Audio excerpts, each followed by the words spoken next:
Gloria a Dios. Vamos a leer la palabra del Señor. Mateo capítulo 13, verso 33. Dice así la palabra del Señor. Otra parábola les dijo: el reino de los cielos es semejante a la levadura que tomó una mujer y escondió en 3 medidas de harina hasta que todo quedó leudado. Este capítulo 13, ya hemos dicho, es todo lo que concierne a la iglesia y aún al pueblo de Israel durante este periodo que se llama la gracia de Dios, desde la muerte de Cristo y un poco antes, desde que Cristo predicaba. Él es el sembrador que salió a sembrar, ya lo vimos, hasta que Cristo se lleve su iglesia. Entonces viene la tribulación y a los 7 años después de llevarse la iglesia viene Cristo y establece el milenio, derrota al anticristo y a las naciones impías y establece el milenio. Ya hemos visto eso, el sembrador que sale a sembrar, después viene la cizaña, el resultado del sembrador, los buenos hombres y la predicación pura del evangelio, la cizaña, los malos hombres, y vimos la mostaza, el sistema que crece de esos hombres. Hoy miramos la parábola de la levadura. Amén. Las anteriores, los malos hombres, aparecieron representados por la cizaña, el grano de mostaza que creció en ese sistema o movimiento religioso y doctrinal en el mundo. Y ahora la levadura representa la mala doctrina, las herejías. Amén. Los conceptos errados del hombre, las ideas que se les ocurre, que introdujeron o lo introdujo Satanás con su sistema como el método para destruir el verdadero cristianismo, el que Cristo fundó allá el día de Pentecostés, que mandó a sus discípulos a predicar el evangelio a toda criatura, el evangelio. Él no lo mandó a predicar religiones. Amén. Pero el diablo se inventa esas ideas, esos conceptos, esa levadura, la saca por allá y la mete en la harina pura y la corrompe. Amén. La gente por ahí, la interpretación popular, la que siempre han dicho los predicadores, que esta parábola considera que la levadura es que representa el evangelio y su poder, y que la mujer representa a la iglesia. Eso no es verdad. Sí representa una doctrina, la levadura, y la mujer representa una iglesia, un sistema religioso, pero no es la verdadera iglesia de Cristo, ni es la palabra pura. Porque, hermano, si la levadura es figura del evangelio y su poder, entonces se contradice la Biblia en muchos pasajes, y la escritura no se contradice. Amén. Cristo estaba hablando a una audiencia judía. Cristo le estaba hablando a los judíos porque Él vino a los suyos primero. Él dijo: he sido enviado a la casa, a los hijos de Israel. Amén. Entonces, con el conocimiento que tenían los judíos de lo que era la escritura, el Antiguo Testamento, de las cosas de Dios, porque ellos son el pueblo portador de la palabra. Lo dice en Romanos capítulo 9, si usted quiere en su casa lo puede leer. Ellos eran el pueblo que portaba la palabra. Entonces ellos, ninguno de ellos iba a pensar que cuando el Señor habla de levadura les iba a hablar de una sana doctrina, porque ellos sabían las costumbres y sabían lo que la palabra de Dios enseñaba. Entonces no iba a creer que le estaba hablando de algo bueno. Amén.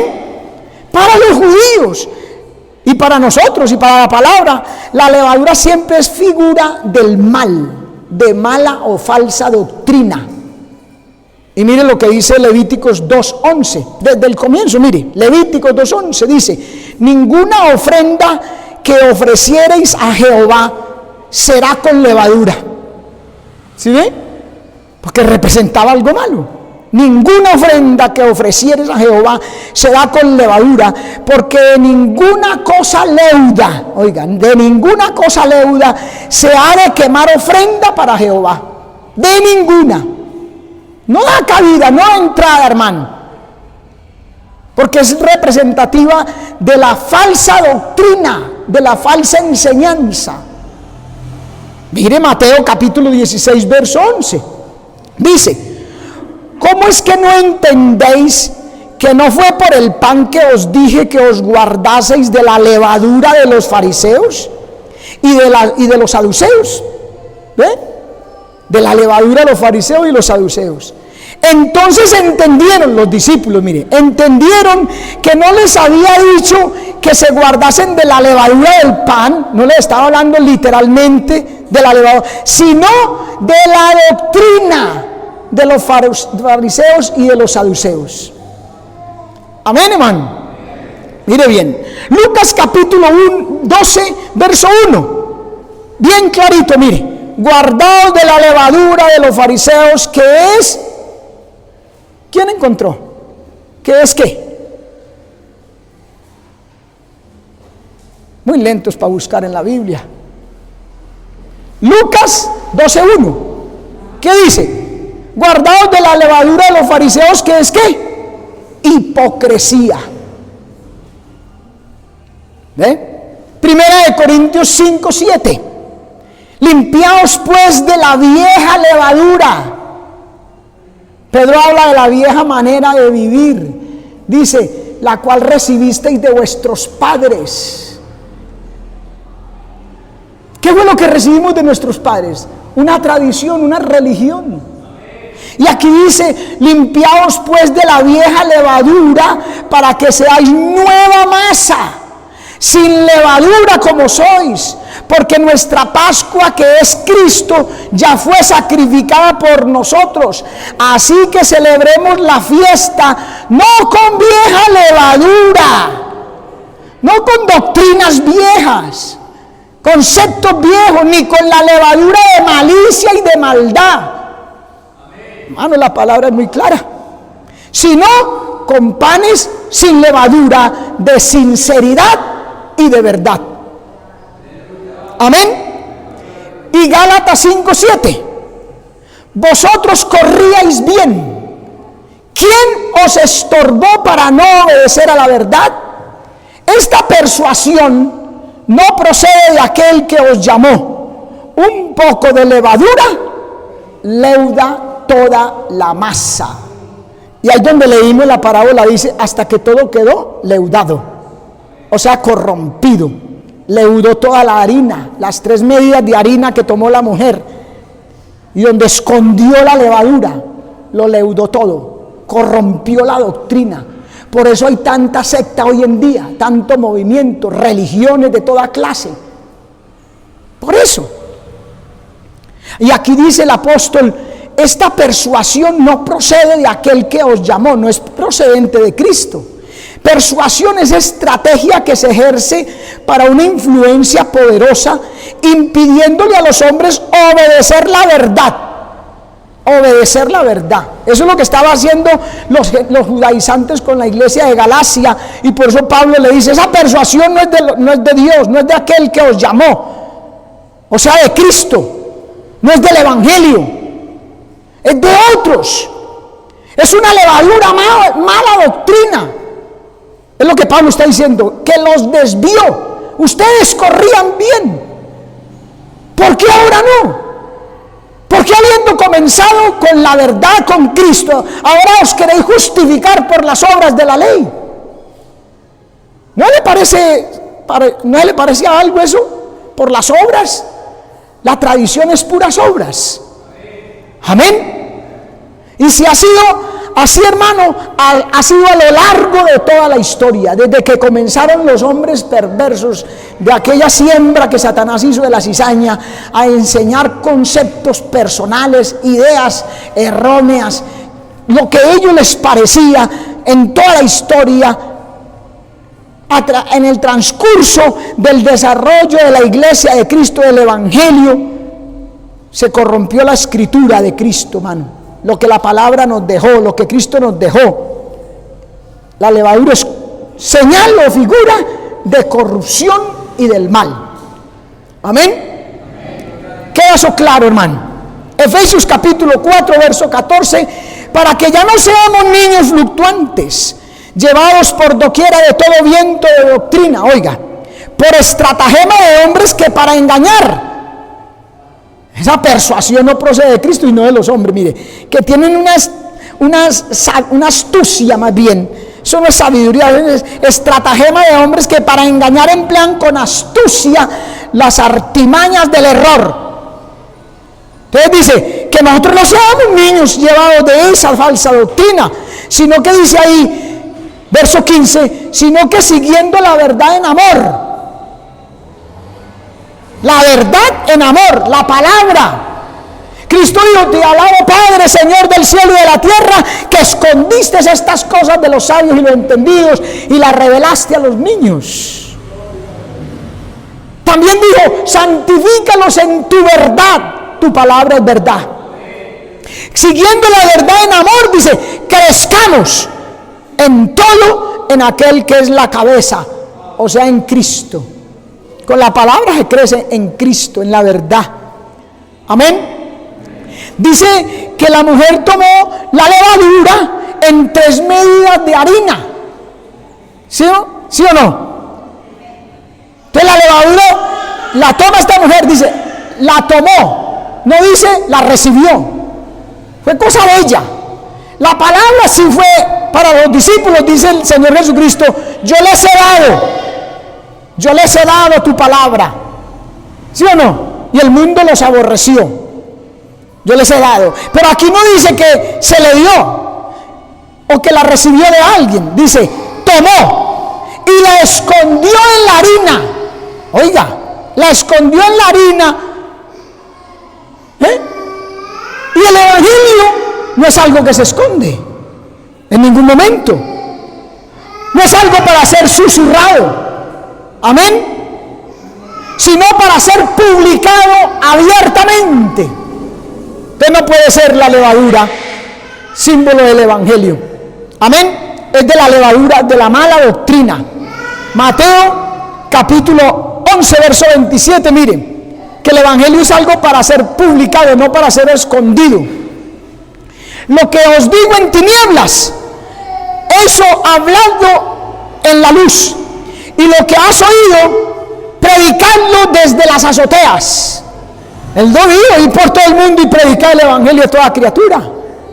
Y en 2 Corintios 4:2 dice, no desmayamos, sino que hemos renunciado a lo oculto y vergonzoso, no andando con astucia, ni manipulando la palabra de Dios con engaño, sino como manifestación de la verdad, recomendándonos a la conciencia de todo hombre delante de Dios. El evangelio no es para ocultarlo como hizo esta mujer con la levadura que la ocultó en las medidas de harina. Amén. Las medidas de harina, la harina sí representa a Cristo como el alimento de su pueblo. Se presenta en la palabra, la harina pura, la doctrina de Cristo. Pero aquí quiere decir que la levadura corrompió esa doctrina. ¿Por qué? Porque dice que la ocultó, que tomó las 3 medidas de harina y la levadura la ocultó en ella, hasta que todo fue leudado. Amén. O sea que corrompió la doctrina de Cristo. ¿Y qué es lo que se predica hoy en día? Aparentemente la Biblia también. Se lee el evangelio, ¿verdad? Y se dice que es la iglesia de Dios. Y se predica como si fuera el evangelio, pero es doctrina leudada, corrompida, torcida. La mujer se refiere a todos los corruptores de la verdad de Dios en la historia del cristianismo. Todos los que han surgido y han inventado conceptos y doctrinas nuevas, añadidas que no están en la palabra. Amén. Esa es la levadura. Simboliza corrupción de la verdad de Dios por la introducción de doctrinas nuevas ajenas al evangelio, idolátricas y malignas. Amén, hermano. Mateo capítulo 16, verso 12 dice, Entonces entendieron que no les había dicho que se guardasen de la levadura del pan, sino de la doctrina de los fariseos y de los saduceos. ¿Y cómo le decía el Señor a estos hombres? Escribas y fariseos hipócritas. Los señaló de frente como el pueblo que estaba aparentando, y ellos decían ser los de la doctrina de Israel, del pueblo. Amén. Así hoy, hermano, el sacerdocio y el clericalismo han corrompido el pan de Dios, porque dice que todo, hasta que todo fue fermentado o leudado. Amén. Han corrompido la palabra. Y en el rapto, cuando Cristo se lleve la iglesia, hermano, el Señor va a quitar la sal de este mundo, que Él dijo, vosotros sois la sal del mundo. Va a quitar la sal de esta tierra, y no quedará nada aquí en la tierra que impida la corrupción general, total, universal. Porque también dice la Biblia que el diablo ha descendido con furia, sabiendo que le queda poco tiempo. Entonces, como la iglesia va a ser quitada, ahí sí, llega el anticristo, hermano, y corrompe ahí sí del todo la doctrina, y va a formar lo que se llama la iglesia ecuménica. Todas las religiones, concilios, denominaciones, sectas del mundo se van a unir y los va a dirigir el falso profeta. Gracias a Dios, a nosotros nos lleva el Señor para el cielo antes. A su nombre sea la gloria. Amén. Esa es la levadura en esas 3 medidas de harina. Amén. Ahora miremos la parábola del tesoro escondido. Es la que sigue. Mateo 13, 44.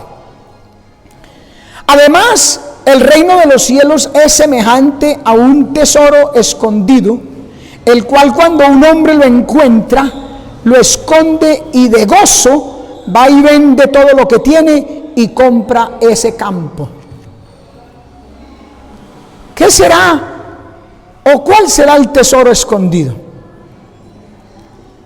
La verdad vence el error. Si continuamos con el contexto que venimos desde el principio del capítulo 13, desde la parábola del sembrador, entonces el campo sigue siendo el mundo, porque ese es el contexto.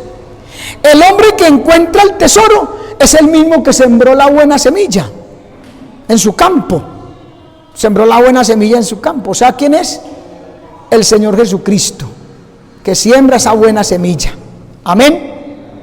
Y también los verdaderos predicadores, los verdaderos hombres de Dios, siervos del Señor, sembrando la palabra de Dios en el mundo. Porque por un lado están los verdaderos siervos de Dios sembrando la palabra, y por otro lado están los falsos pastores, falsos ministros, falsos sacerdotes, falsos evangelistas, etcétera, sembrando ¿qué? Semilla adulterada, doctrina leudada. Amén, hermanos. El tesoro escondido en el campo no puede ser el evangelio, porque ya vimos que el evangelio, ¿quién lo esconde? Cuando uno encuentra a Cristo, antes lo publica.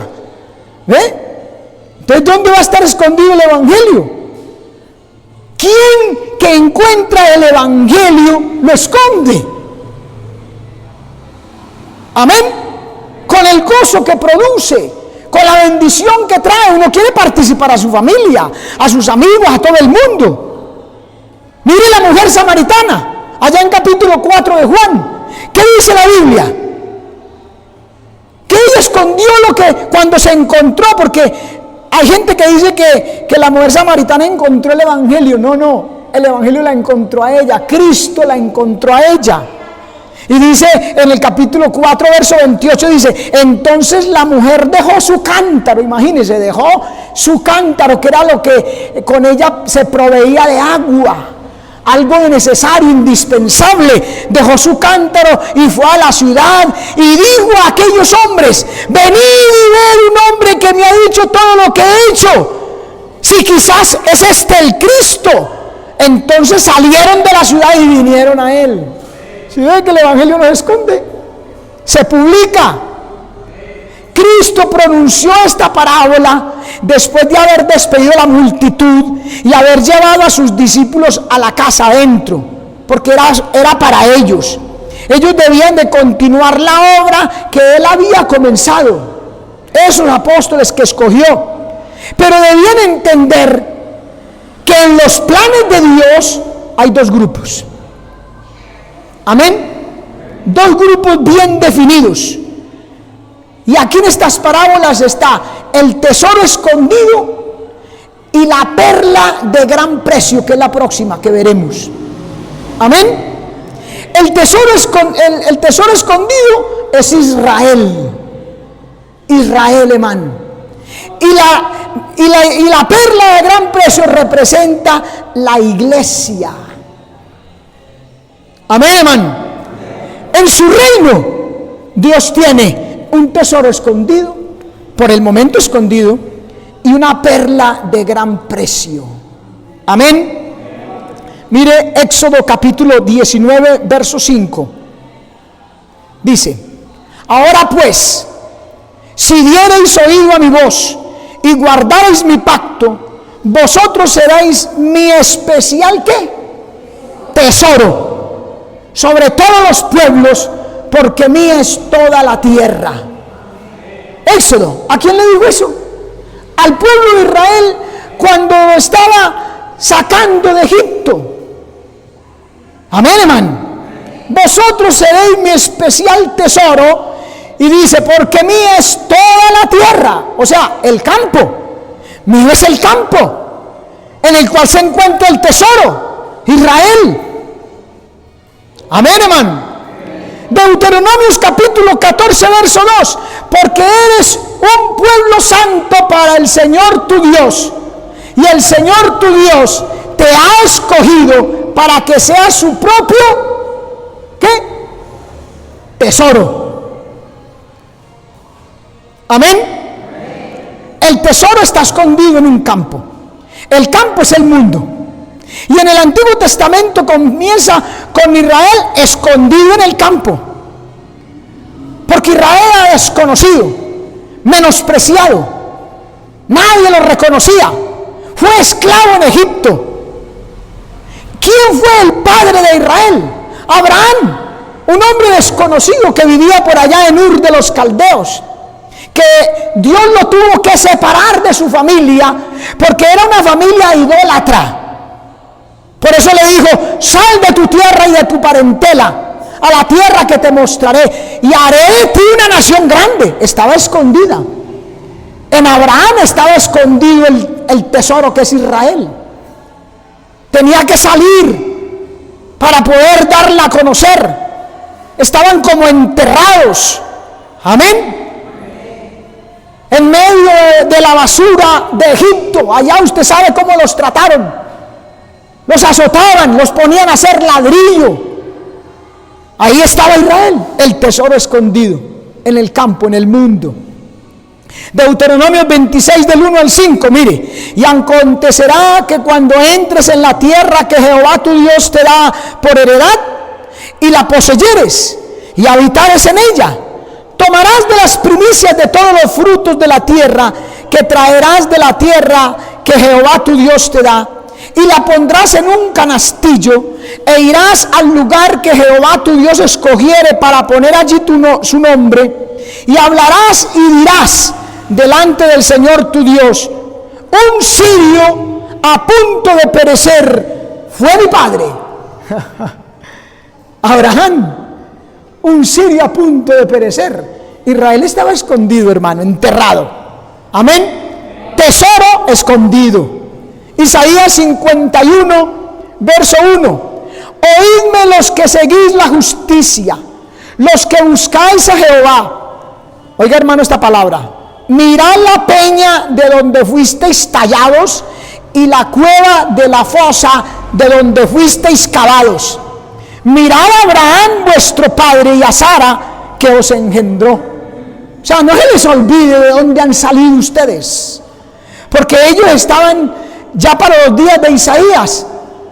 Estaban ellos adorando otros dioses y haciendo cosas que a Dios le desagradaban, y Dios tiene que hablarles y decirles, no se le olvide de dónde Dios los sacó. Amén. Deuteronomio 32:10, porque la porción del Señor es su pueblo, la porción de su heredad es Jacob, o sea Israel. Lo halló en tierra desierta y en un desierto desolado y aullador. ¿Sí ve? Ahí lo vemos por toda la palabra. Tesoro, pero escondido. Y dice la parábola aquí, que el cual, cuando un hombre lo encuentra, un hombre que ya dijimos es Cristo, es ese hombre, en los días de su ministerio terrenal, encontró ese tesoro. Amén. A los suyos vino y los suyos no le recibieron. Encontró el tesoro. Mateo 15:24 dice, no soy enviado sino a las ovejas perdidas de la casa de Israel. Encontró el tesoro. Cristo descendió del cielo, se hizo hombre y encontró el tesoro, pero ellos lo despreciaron, ellos no lo recibieron. Amén. Fue encontrado por el Señor. Por eso le dice, el cual cuando un hombre lo encuentra, lo esconde. Porque como lo rechazaron, tuvo que volverlo a esconder. Lo ocultó. Amén. Pero porque ellos lo rechazaron. Amén, hermano. No lo recibieron. Entonces quedó Israel ahí escondido en el campo. Por eso dice que lo encuentra, pero lo esconde nuevamente. Mientras el Señor compra la perla de gran precio, que es la iglesia, esta dispensación, este tiempo de la iglesia, la era de la iglesia, la era o el periodo de dispensación de la gracia, queda escondido Israel ahí, el tesoro escondido, y ya después va a disfrutar de eso. Mire Romanos capítulo 11 25 dice, porque no quiero, hermanos, que ignoréis este misterio, porque para que no seáis arrogantes en cuanto a vosotros mismos, que le ha sucedido a Israel. Mire, endurecimiento en parte. Como lo rechazaron, entonces el Señor tuvo que volver a esconderlos, o sea, ponerlos a un ladito mientras tanto. Vea, endurecimiento en parte, mire bien, hasta que haya entrado la plenitud de los gentiles, hasta que se complete el número de los salvos de la iglesia. Hasta eso queda escondido, mire. Y luego todo Israel será salvo, como está escrito: vendrá de Sión el libertador. Vendrá de Sión el libertador, Cristo, la segunda venida de Cristo, para volver a desenterrar ese tesoro. Y ahí sí en el milenio lo va a dar a conocer a todo el mundo. Amén. Deuteronomio 32:30, mire, ¿cómo perseguirá uno a 1000 y 2 hará huir a 10,000? Si su roca no los hubiera vendido y el Señor los hubiera encerrado. ¿Sí ve? Como lo rechazaron, Él lo encontró, pero tuvo que venderlo. Dios lo entregó en manos de los gentiles. Los vendió, como dice ahí, los encerró. El tesoro escondido. Y cuando una cosa está encerrada o escondida, no se puede ver, está oculto a la vista. Entonces por eso el mundo los menosprecia. Hitler mató 6 millones de judíos en la década de la guerra mundial, de la Segunda Guerra Mundial. Mire, porque Israel no figura todavía, no aparece como ese tesoro. Pero la Biblia dice aquí que el Señor de gozo, el hombre aquel que encuentra el tesoro y lo esconde nuevamente, pero está gozoso porque Él ama a su pueblo Israel. Solo que tiene que tratar con Él duramente para que reaccione. Amén. Por eso cuando Cristo venga en su segunda venida, ellos van a decir: ay, ¿y qué son esas heridas que tienes en tu mano? Con estas fui herido en casa de mis amigos. Y dice que llorarán por él como quien llora por unigénito. Se van a arrepentir, pero por eso tiene que pasar por esas circunstancias. Y por eso el Señor dice acá que de gozo, ¿qué hace el Señor? lo entierra, pero va y vende todo lo que tiene y compra el campo. Oh, el Señor con su sacrificio, con su sangre derramada, compra el campo, compra el mundo. De tal manera amó Dios al mundo que ha dado a su Hijo unigénito. Amén. Compra el tesoro, el campo, porque ahí está el tesoro, y compra la perla de gran precio. Amén. Pero esa compra se hace después de que el tesoro es escondido, ¿sí o no? Lo esconde y va ahí hace la compra. Queda disperso por todo el mundo, escondido en el mundo. Lo sacaron de allá de Jerusalén en el año 70. Tito, el emperador romano, destruyó la ciudad, destruyó el templo y los judíos fueron expatriados. Amén, hermano. Pero el Señor estaba comprando, pues ahí en la cruz con su sacrificio, estaba comprando el campo. Primera Evangelio según San Juan, capítulo 11, dice el verso 51. Esto no lo dijo por sí mismo, sino que como era el sumo sacerdote aquel año, profetizó que Jesús había de morir por la nación. ¿Por quién estaba muriendo? Por Israel también. Por la iglesia, la perla de gran precio, pero también por la nación. Estaba hablando ¿quién? Caifás, el sumo sacerdote, la nación judía, por la nación. Y no solamente por la nación, mire, no solamente por la nación, sino también para congregar en uno a los hijos de Dios que estaban dispersos. Qué tremendo, hermano. La palabra es clara, hermano. Preciosa es la palabra. Ahí están dos cosas: la nación, Israel en la diáspora, dispersos. Y también dice reunir los hijos de Dios que están dispersos también.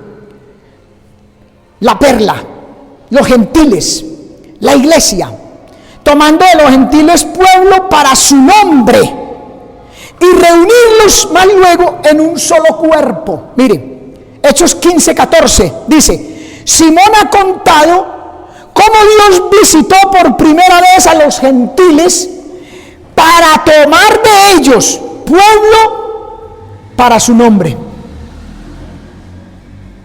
Amén. El Señor fue el que dio las parábolas. Él sabe de qué estaba hablando. Está en toda la Biblia, hermano. Efesios capítulo 1 verso 10 dice: de reunir todas las cosas en Cristo, en la dispensación del cumplimiento de los tiempos, así las que están en los cielos como las que están en la tierra. Reunir. Para eso murió Cristo, para eso se fue, para eso volverá. Compra la perla de gran precio, se la lleva al reino de los cielos el día del rapto. A los 7 años viene del cielo y liberta a los hijos de Israel y los reúne allí en Jerusalén. Empieza el milenio y después al final de la dispensación de los tiempos, mira, la dispensación del cumplimiento de los tiempos, entonces va a reunir todas las cosas que están en el cielo y en la tierra. Maravilloso su nombre, hermano. Capítulo 2 de Efesios, verso 16. Y mediante su cruz, mire que fue allá en la cruz, reconciliar con Dios a ambos en un solo cuerpo, matando en ella, en la cruz derribó, mató, acabó con las enemistades, y vino y anunció las buenas nuevas de paz a nosotros. Oiga, a vosotros que estabais lejos. Nosotros no pertenecíamos al pueblo de Dios, eran los judíos. Los gentiles estábamos lejos. Como dice en primera de Pedro, un pueblo que no era pueblo. Con un pueblo que no era pueblo os llamaré a celo, le digo a los judíos. A vosotros que estabais lejos, estábamos lejos, sin la ciudadanía del reino de Israel, sin esa misma identidad. Pero también dice, y a los que estaban cerca, que eran los judíos. A ellos dos, a ese grupo, de reunir, de reconciliar, matando las enemistades, formarlos un solo cuerpo. Amén. A los gentiles que estaban lejos, a los judíos que estaban cerca. Y por ello es que dice que con gozo vende todo lo que tiene y compra el campo. No fue otra cosa la que hizo Cristo, hermano. Mire bien. Mire, leamos 1 Corintios 6:20. Mire. Vende todo lo que tiene y compra el campo. Tenga presente. 1 Corintios 6:20. Porque habéis sido comprados por precio. Comprados. Glorificad pues a Dios en vuestro cuerpo y en vuestro espíritu, los cuales son de Dios. Usted y yo no nos pertenecemos. Nos compró Cristo con su sangre. Un precio alto. Amén.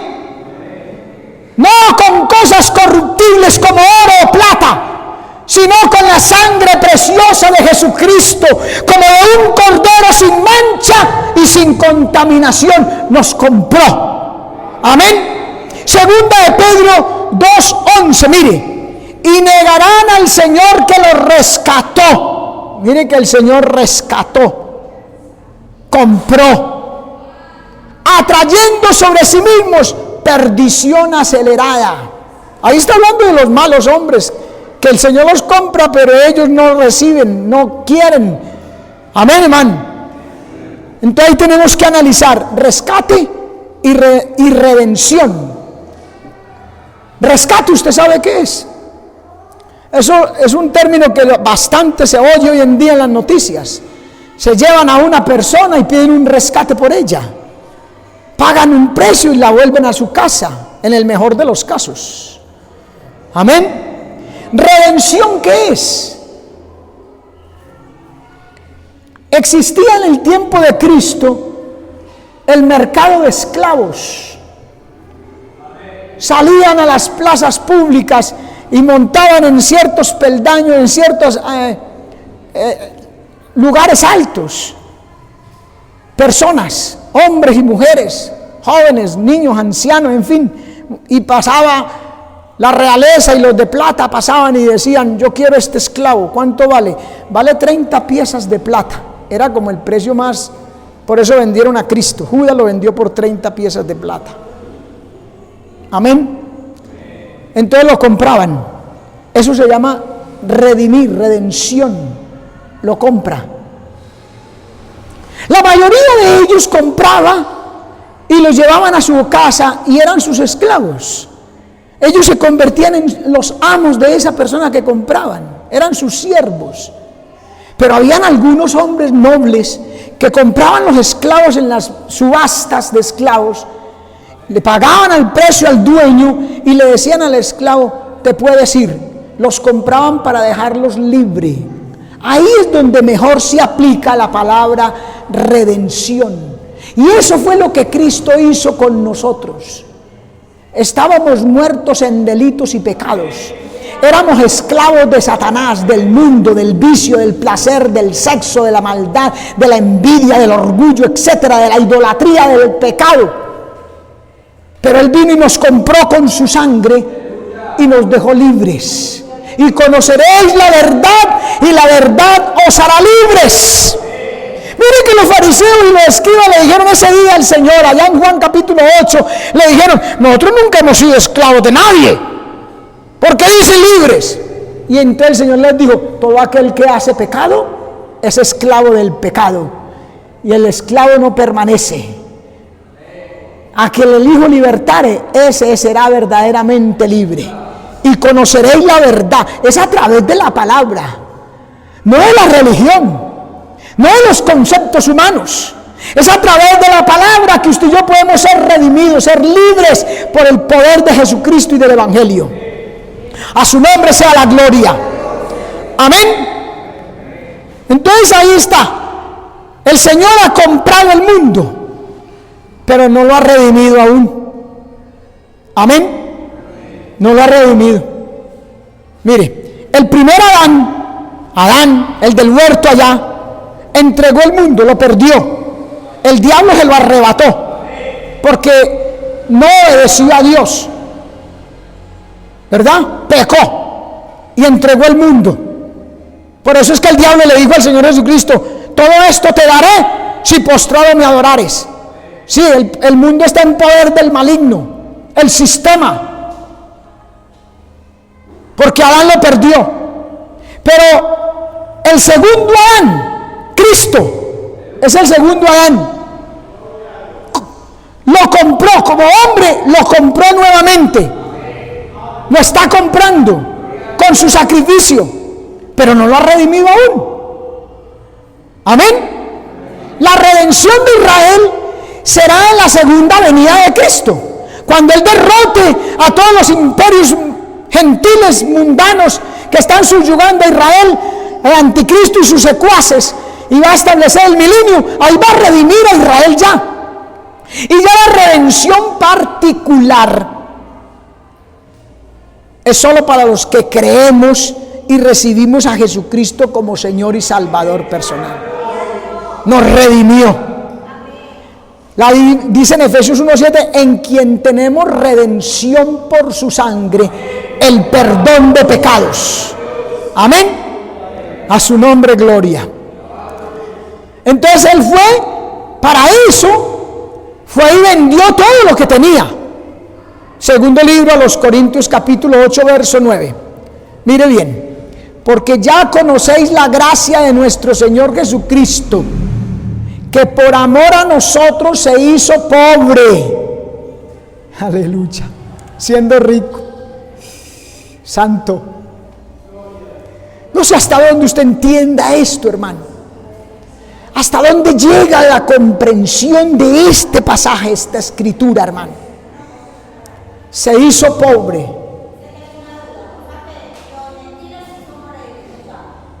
Estamos siendo redimidos, pero se consumará cuando nos levante el reino de los cielos. Sí, a nivel particular, claro, somos hechos libres del pecado y conocimos la verdad por la palabra y somos libres. Pero se consuma la redención en el momento que nos lleva al reino de los cielos. Amén.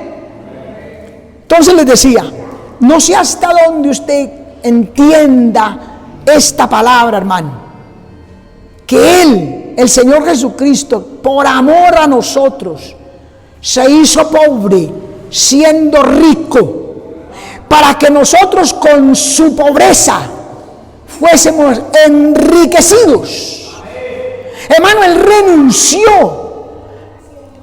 Filipenses capítulo 2, verso 5. Ojalá usted lea ese capítulo 2 en su casa.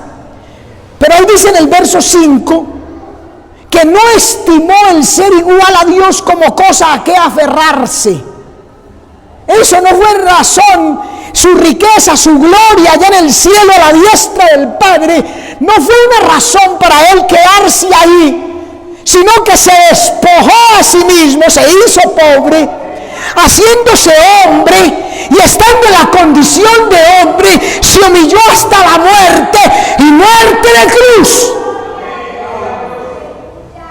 Bajó más allá, descendió más, para que usted y yo, que éramos pobres, llevados, arruinados, ya perdidos, nos hiciésemos ricos, hermano. Nos hizo ricos. Ahora el cielo nos pertenece, hermano. ¿Cómo voy a cambiar cualquier bagatela de esta tierra para perderme el reino de los cielos, hermano? ¿Cómo? Si somos dueños del reino de los cielos, del propio cielo de Dios, somos herederos y coherederos con Cristo Jesús. Nos compró con su sangre, nos redimió, se hizo pobre para que usted y yo fuésemos ricos. Aleluya. A su nombre gloria, hermano. A su nombre gloria. Israel disfrutará de los beneficios de esa compra que el Señor hace en la cruz. Israel va a disfrutar de los beneficios en el milenio y luego por la eternidad. Amén. Por eso esa compra del campo dice que es después de volver y haber escondido el tesoro. Porque es que él va a disfrutar es cuando Cristo venga en la segunda venida, que acaba con los imperios gentiles, establece el milenio, que ahí va a disfrutar de esa compra que hizo el Señor. Y luego del milenio por toda la eternidad. Amén. A su nombre gloria. Mire, hermano, mire lo que dice Amós capítulo 9 verso 14. Y traeré del cautiverio a mi pueblo Israel, y edificarán ellos las ciudades asoladas. Mire bien, estaban escondidos, pero en el milenio, mire, edificarán las ciudades asoladas y las habitarán, plantarán viñas y beberán el vino de ellas, harán huertos y comerán el fruto de ellos, pues los plantaré sobre su tierra, oiga, y nunca más serán arrancados de su tierra que yo les di, ha dicho Jehová, Dios tuyo. Aleluya. Qué bueno es el Señor. Amén. A su debido tiempo, man, a su debido tiempo los judíos serán manifestados, serán mostrados, revelados como el peculiar tesoro de Dios en la tierra. Por eso el milenio tiene que ser aquí en la tierra. Y tiene que ser ese milenio literal, porque ahí Dios va a mostrar su tesoro en el campo, en la tierra, que también está para el cielo, claro que sí, pero primero tiene que mostrarlo en la tierra y cumplir todas las promesas que Dios le hizo a Abraham y a Israel y a David, aquí en la tierra. Amén. El milenio, el gobierno de Cristo sobre la tierra. Isaías capítulo 62, verso 1. Por amor de Sión no callaré, y por amor de Jerusalén no descansaré, hasta que salga como resplandor su justicia. Mire bien, como resplandor, o sea, todo el mundo se va a dar cuenta que Israel es el tesoro de Dios, hermano. Nosotros, la iglesia, la perla de gran precio, aleluya. Israel, el tesoro, va a resplandecer su justicia y su salvación se encienda como una antorcha. Mire bien, entonces verán las gentes, verán la gente ese tesoro, mire, su justicia, todos los reyes, tu gloria, y te será puesto un nombre nuevo, que la boca de Jehová nombrará. Y serás, oiga, corona de gloria en la mano de Jehová y diadema de reino en la mano del Dios tuyo. Nunca más te llamarán desamparada, ni tu tierra se dirá más desolada, sino que serás llamada Esibá y tu tierra Beula, porque el amor de Jehová estará en ti y tu tierra será desposada. O sea, nunca más la van a llamar mujer o novia abandonada ni desechada, sino que va a ser desposada, va a tener a su marido. A su nombre gloria. Amén. No va a ser una concubina cualquiera, no va a ser cualquier mujer, la esposa de Jehová. Ese es el tesoro. Amén. Nosotros la gran perla, la perla de gran precio, y ellos el tesoro. En el milenio lo va a ver todo el mundo, lo va a mostrar, va, como está pagando el precio, ¿verdad?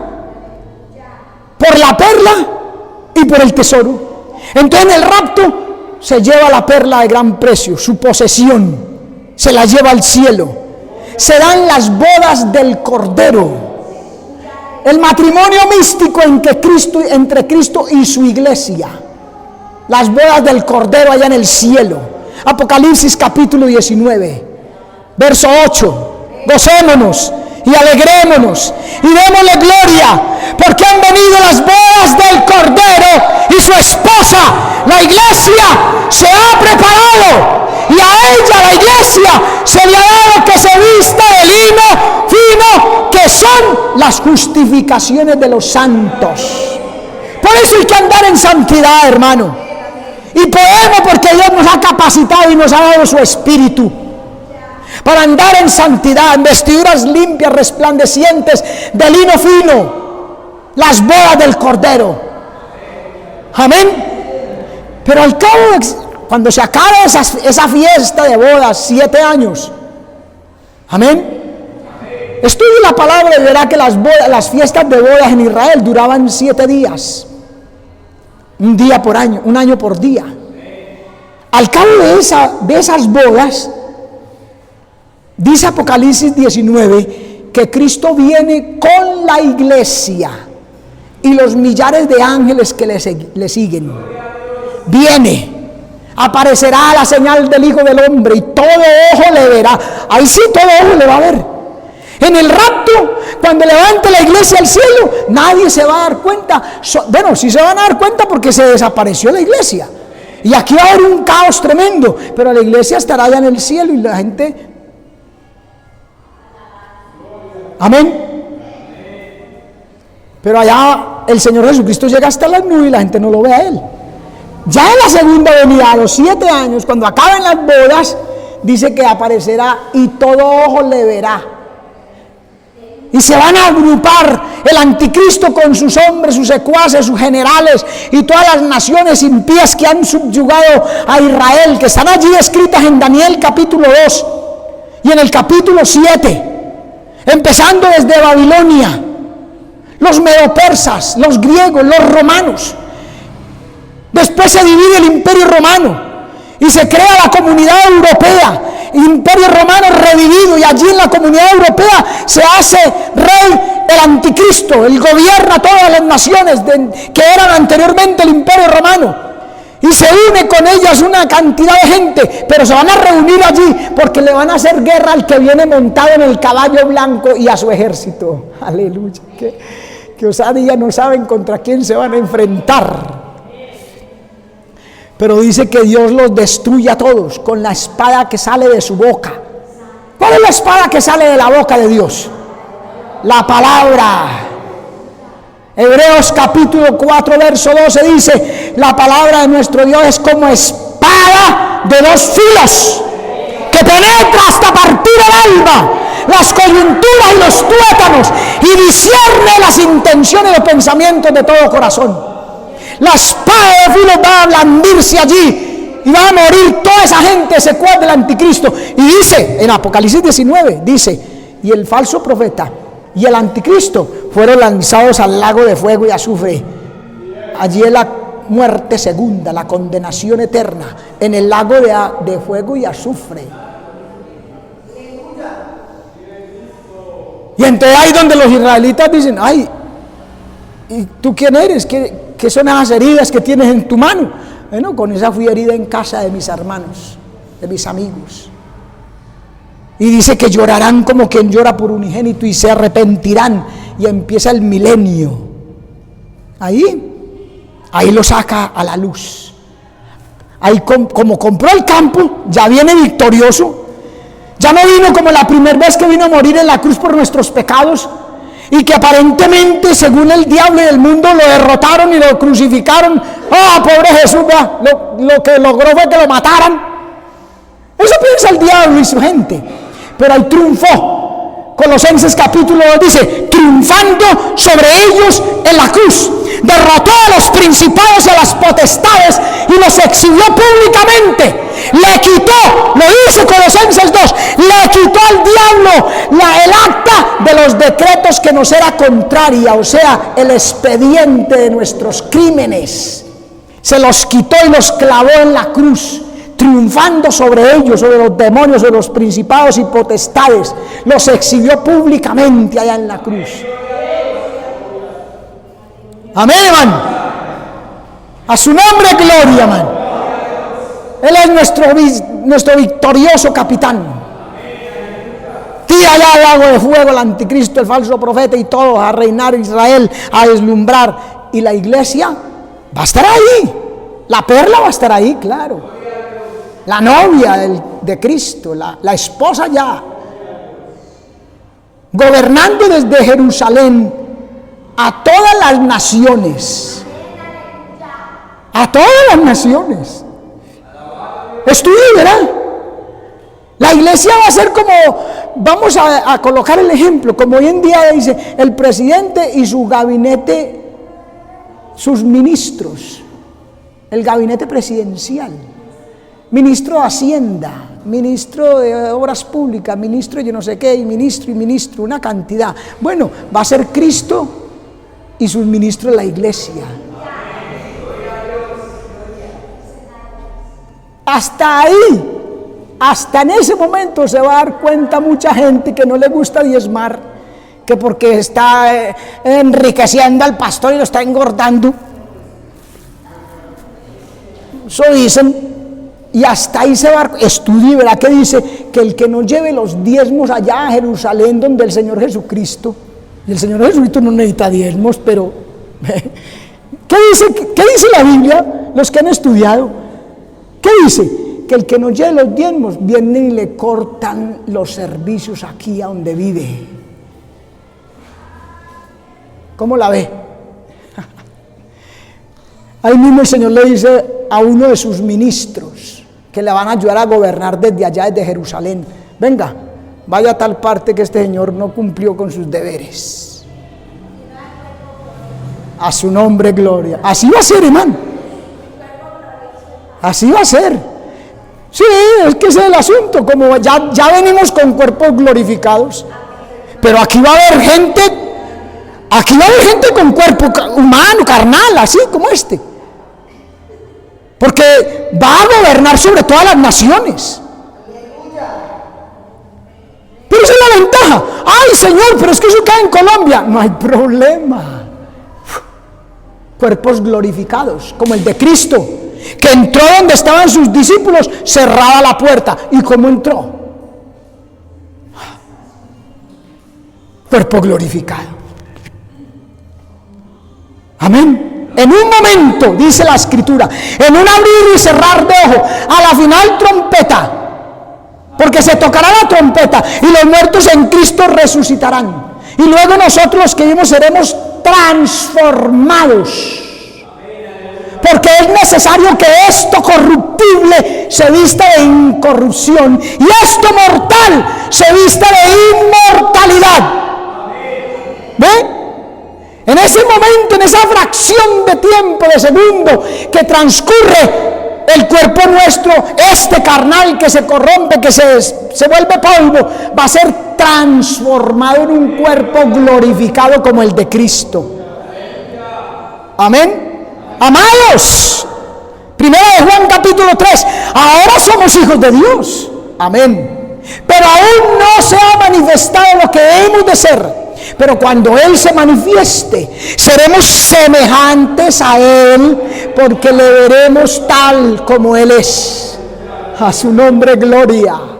Es que Él siempre ha querido eso, siempre ha querido eso. Hagamos al hombre a nuestra imagen, conforme a nuestra semejanza. Lo que pasa es que el hombre pecó. Amén. Y corrompió la semejanza de Dios. Pero cuando Él se manifieste, seremos semejantes nuevamente. Cuerpo glorificado. Los cuerpos del Edén no morían. Vino a morir, a tener ese deterioro y envejecimiento gradual hasta la muerte. Porque el Señor le dijo: ciertamente el día que de Él comieres, morirás. El original hebreo dice: comenzarás a morir. Su cuerpo va a degradar si desobedece. Y Adán y Eva desobedecieron. Amén. Pero Cristo vino a eso, a deshacer esas cosas. El segundo Adán vino para regenerar nuestro cuerpo, salvar nuestra alma. Él llevó nuestras enfermedades y sufrió nuestros dolores en la cruz. Molido fue por nuestro pecado. O sea que Él trajo salud física y espiritual. Salvación espiritual y salvación física. Y cuando venga por su iglesia, vamos a ser transformados. Y entraremos con él en la gloria. Porque dice la Biblia en Apocalipsis 21, no entrará en ella, hablando de la nueva Jerusalén, no entrará en ninguna cosa sucia que hace abominación o mentira.